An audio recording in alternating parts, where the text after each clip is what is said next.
हरे कृष्णा आप सभी को। सबसे पहले तो गणेश चतुर्थी की हार्दिक शुभकामनाएं सभी को। और उसके बाद तुरंत से शुरू करते हैं आज का अपना टॉपिक। आज का जो मेरा टॉपिक है वो है पेशेंस के बारे में, यानी कि धैर्य के बारे में।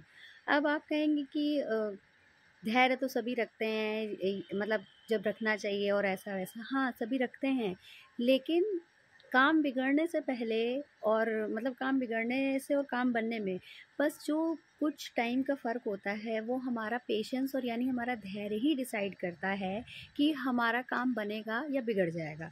यानी कि बिगड़ने और बनने से मतलब ये है कि हम जिस चीज़ में लगे होते हैं वो काम होगा या नहीं होगा। अब उसके बाद कि जो है बनेगा या नहीं बनेगा, इससे मेरा मतलब ये है कि हम कोई भी काम कर रहे हों, अगर हम कोई चीज़ पाने की कोशिश कर रहे हैं, मतलब कि हम कोई बिज़नेस कर रहे हैं या हम कोई नया रिश्ता बना रहे हैं या कोई नया दोस्त बना रहे हैं, उसको समझने से पहले या उसके बारे में कोई भी धारणा बनाने से पहले जो सबसे ज़रूरी चीज़ होती है वो हमारा पेशेंस होता है और हमारा धैर्य होता है। और कहते हैं ना कि समय से पहले और किस्मत से ज़्यादा किसी को कुछ भी नहीं मिलता। तो कभी-कभी जो समय से पहले और किस्मत से ज़्यादा ये जो लाइन है, ये यहाँ पर बिल्कुल भी ठीक बैठती है, क्योंकि कभी-कभी जब अपना धैर्य इस्तेमाल करते हैं, तो वो जो किस्मत से पहले और समय से पहले और किस्मत से ज़्यादा वाली लाइन होती है, वो यहाँ पर अप्लाई हो जाती है। इसके साथ-साथ कि कभी-कभी जो है हम क्या करते हैं, लोग आते हैं हमारे अस्तित्व पे सवाल उठाते हैं, हमने कभी किसी सिचुएशन में क्या किया उस पे सवाल उठाते हैं।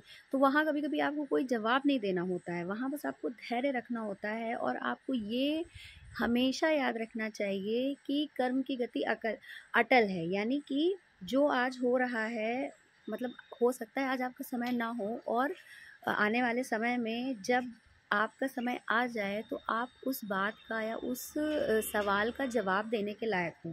तो अगर आप उस समय क्या कहते हैं, अपना धैर्य खो देंगे और उस अमुक व्यक्ति से लड़ाई कर बैठेंगे या बहस कर बैठेंगे, तो इसका मतलब ये होगा कि आपने अपना पेशेंस जो है खो दिया। और यहीं पर जब लोग देखते हैं कि आपके अंदर धैर्य नहीं है या आप अपना पेशेंस खो रहे हैं, तब लोग आपको अपने हिसाब से चलाने की कोशिश करेंगे।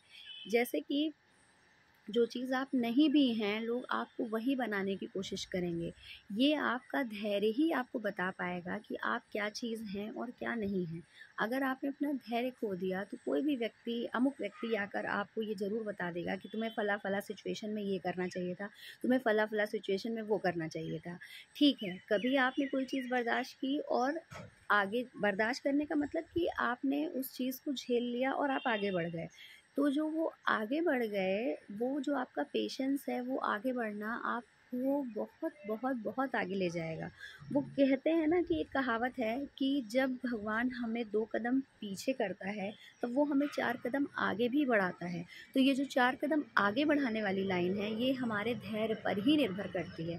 और इसके साथ-साथ अब मैं एक स्विट्ज़रलैंड के साइकियाट्रिस्ट हैं और साइको एनालिस्ट भी हैं, जिनका नाम कार्ल जंग है। उनकी कुछ लाइन आपको बताना चाहूँगी कि दुनिया आपसे पूछेगी कि आप कौन हैं? दुनिया आपसे पूछेगी कि आप कौन हैं? और अगर आप नहीं जानते हैं, तो दुनिया आपको बताएगी कि आप कौन हैं। तो ये आपका धैर्य ही आपको बता पाएगा कि आप कौन हैं। धन्यवाद।